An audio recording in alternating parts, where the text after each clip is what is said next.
चंद्रचूड यांनी पहिल्यांदा एक निर्णय दिला आणि निवडणूक आयोगाची स्थापना करत असताना, निवडणूक आयुक्त निवडत असताना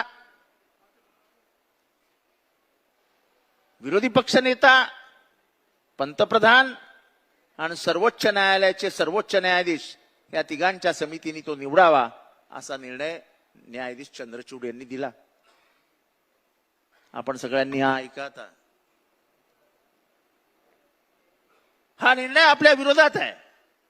आपल्याला मनासारखा आयुक्त आणता येणार नाही आणि मनासारखा निवडणूक आयोगाला पिळता येणार नाही हे सत्ताधारी पक्षाच्या लक्षात आलं. सत्ताधारी पक्षाने हा कायदा लोकसभेत नेला आणि लोकसभेतनं त्यांनी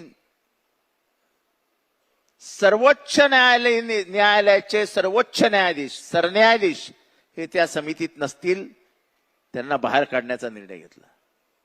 आणि त्यामध्ये 2 मंत्री म्हणजे पंतप्रधान आणि 1 मंत्री आणि विरोधी पक्षनेता असे असतील.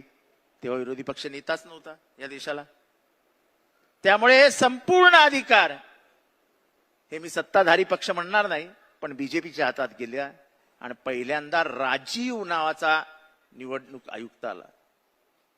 महाराष्ट्राच्या राजकारणाचं वाटोळं जर कोणी केलं असेल तर आपल्यातल्या फुटीर लोकांनी केलंच, पण याला सर्वात मोठा आशीर्वाद होता तो हे निवडणूक आयुक्त राजीव यांचा.